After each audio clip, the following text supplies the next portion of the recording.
So there's that. All the needles are where they're supposed to be. There's no check engine light. There's no service engine light soon. Nothing like that. The horn.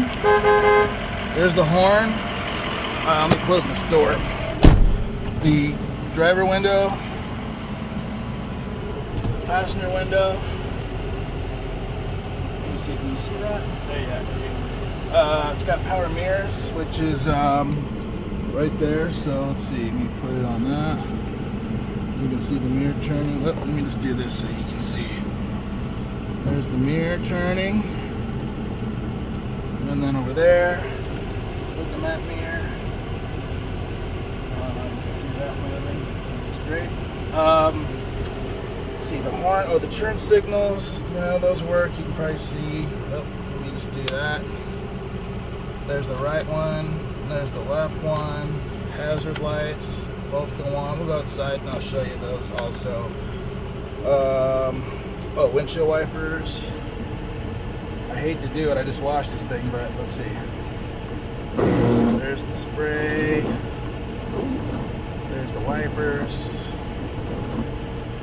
And then what else? I think that's pretty much it for the inside, right? There's a ceiling light here. There's that. Alright, let's go look in the patient compartment. Here's the action wall. These are blanks right there. There were radios mounted there.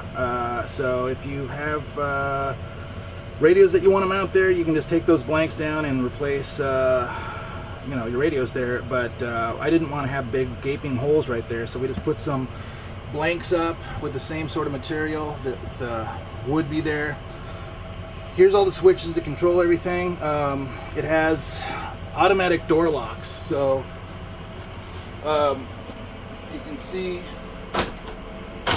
right there, you can probably see that little black knob changing, going back and forth. And then I'll go in the back. Well, I think there's another switch over here. I can show you over here. So you see that knob right there. There's a switch right here. Another one right there. So you can see if you're back here, you just load the patient in. There's also a timer for the light right there. But, if you're sitting here, you just load your patient up, you're in the jump seat, and then some crazy family member's trying to open the back doors or something, you just totally lock them out. Or if your psych patient gets unrestrained and they're trying to jump out the back door, you just lock the door. Suction.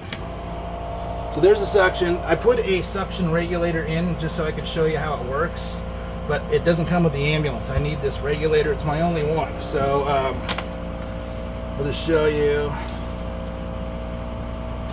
You can see that it works there. Probably go a little tighter. So that's the suction exhaust fan. And then that is right there. And another one over here.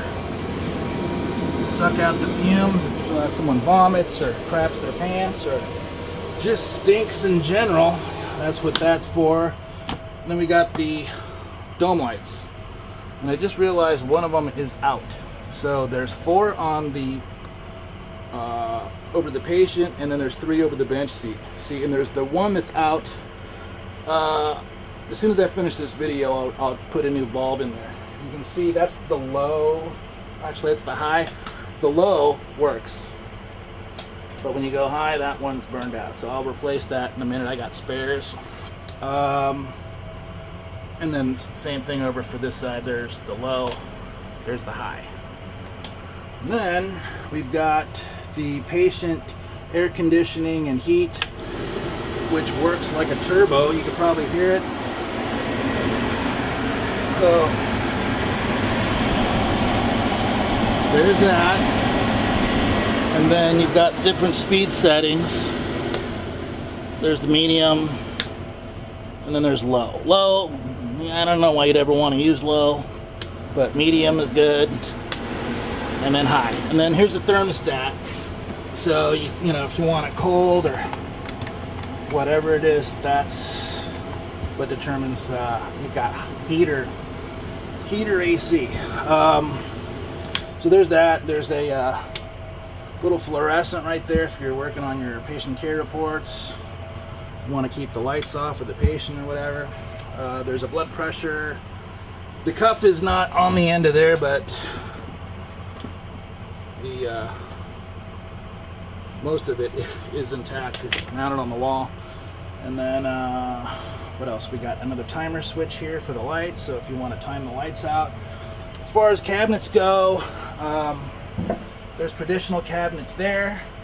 There's a lockable narcotics locker. I do have a key for that. Lock your narcs up in there. IV hook over the patient.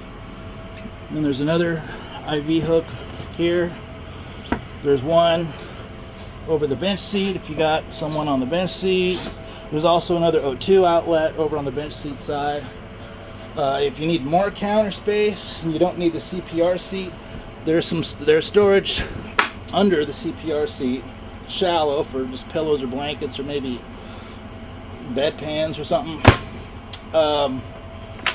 If you need more counter space, you can put this down and you can roll like that or keep it up, whatever you prefer. The jump seat has an integrated child seat. Looks like it's never been used actually. Still has the manufacturer's sticker on there. The seat itself's in great condition. A lot of times it's torn up because guys have tools in their back pockets. You can also rotate the seat and pull this out. You can rotate the seat around, so if you got a third rider and they don't like sitting backwards, you can do that. On this wall, which is called ALS wall, there's that compartment right there, but you know, your jump bags and airway bags and stuff would be there. There's the SCORE charger, portable suction charger. There's a drawer here. There's a deep drawer. A lot of times these are set up with a file rack where you keep your patient care reports and stuff in there. Some more cabinet space there. There's cabinet space over here. Then there's these two big drawers with, wow, looks like an ice pack broke open. It's why I'll have to clean that out, but I didn't notice that until just now. Another big drawer there. Down below isn't a drawer. This is like a suction, a restraints compartment for restraints. There's also one on the end of the bench seat for like wet side or something, whatever you want to use to clean the gurney with.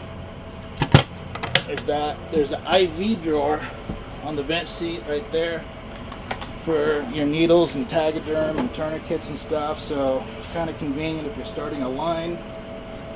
All your stuff's like bam right there. The patient's arm would be right about there. Over the back doors, there's more cabinet space, and over the bench seat, there's more cabinet space there too. And that's pretty much it for the back. Oh, you know what? Here's a strip. This goes up above that. Let me just do that. Bam. It's like the Velcro came loose or something. There's a gauge so you can see what the pressure is. The tank's almost empty, so unfortunately it's reading almost empty. But here it has an integrated airflow regulator in here. It's missing the little nipple or Christmas tree that's on the end there, but that would be angled that way where you put your O2 and your cannulas and stuff on there. And then here's, you can probably hear it. That's 25 liters. 15 liters, 10 liters. But you can see the O2 lines are good, they work. You always want to make sure, you know, if you're looking at an ambulance that a used car guy has at a lot full of Mazdas and Toyotas, you should make sure that the O2 works.